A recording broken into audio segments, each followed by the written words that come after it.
dalam kegiatan konseling individu ini ada beberapa asas.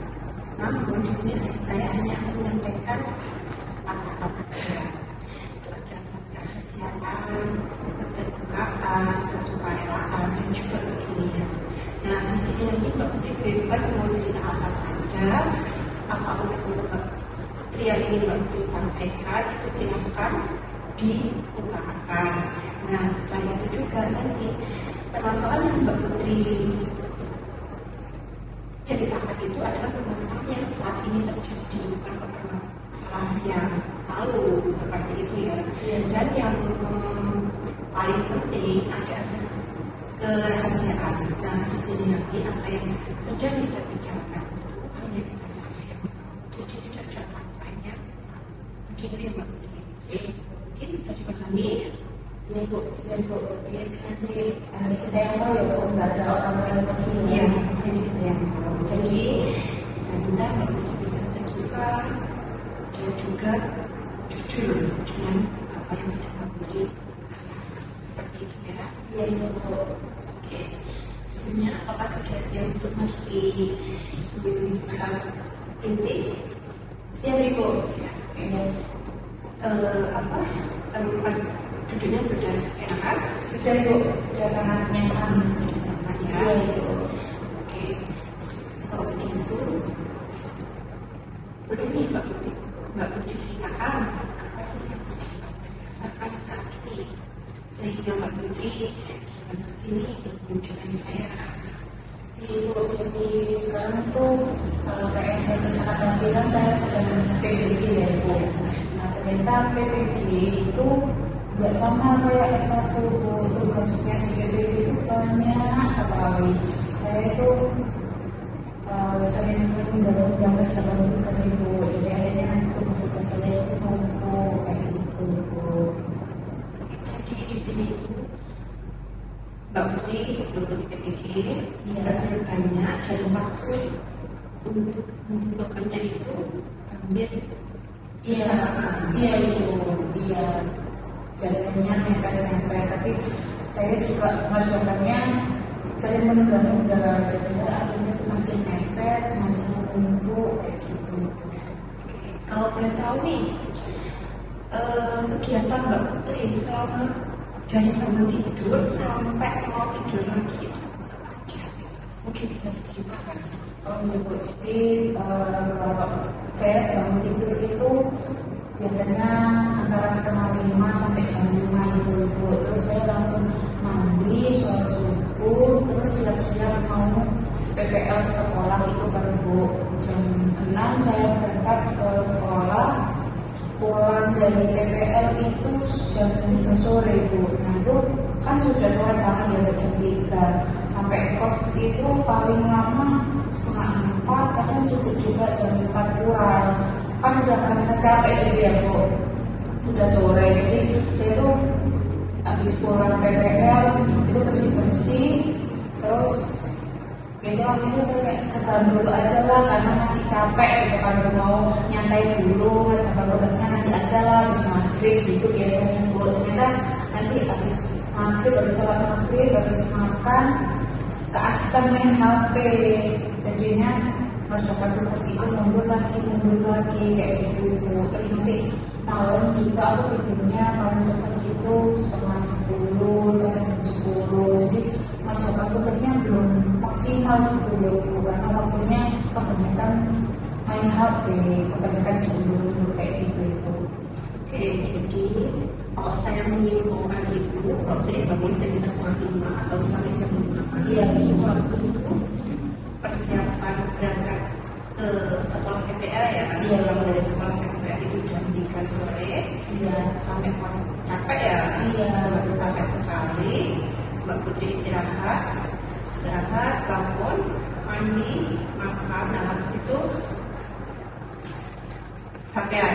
Iya, kebanyakan main HP ya Bu. Terus kayak menunda-nunda akhirnya tugasnya yang belum terkembali.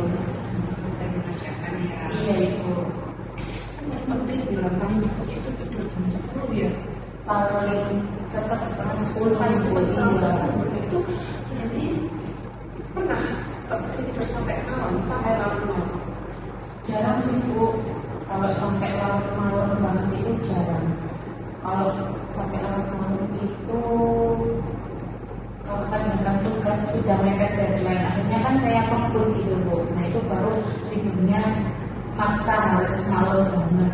Jadi sistem kebut semalam ya? Iya Ibu, kebut aja. Ya, oke.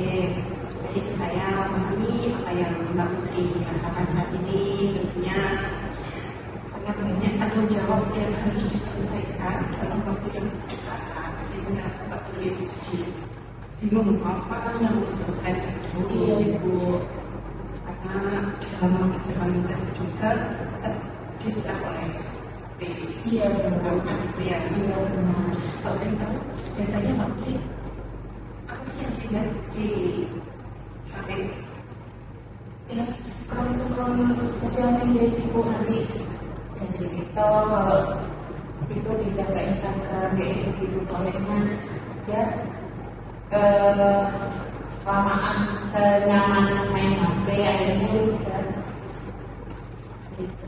Jadi waktunya nambah lagi ya. Iya, menit jadi iya. bisa Awalnya tuh kayak bentar lah main HP 5 menit, tapi udah keasikan scroll itu mundur bahkan bisa sampai 1 jam gitu. Oke. Nah, itu tadi berarti waktu Mbak Putri untuk mengerjakan tugas itu sangat terbatas sekali ya, karena kan habis maghrib mulainya.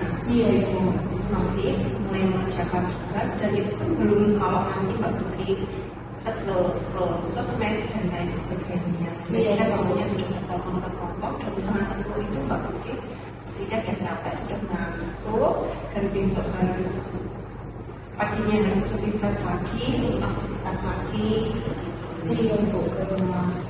Itu Mbak Putri pernah nggak sih ketika apa namanya tugas Mbak Putri itu banyak sekali ya, dan saat itu deadline waktunya itu sudah Iya, pernah? Iya, pernah.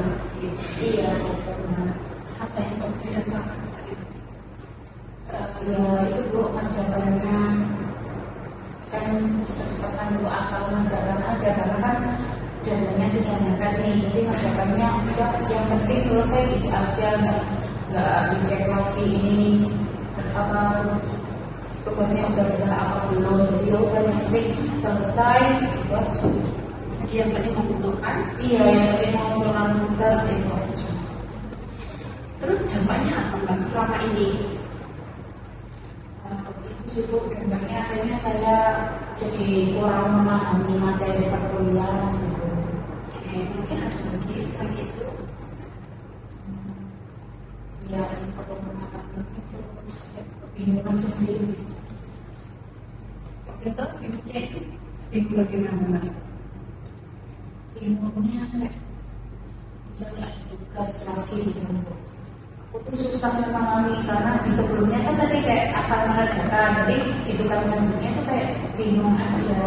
Jadi materinya itu saling berkaitan ya, Iya. antara materi yang sebelumnya dan Iya. lanjutannya. Jadi kalau yang materi sebelumnya belum paham, untuk mau memahami materi yang selanjutnya itu pasti di sini merasa kesulitan. Iya. Salah satu kerugian nggak sih? Iya Ibu, ya termasuk rugi sekali ya Bu.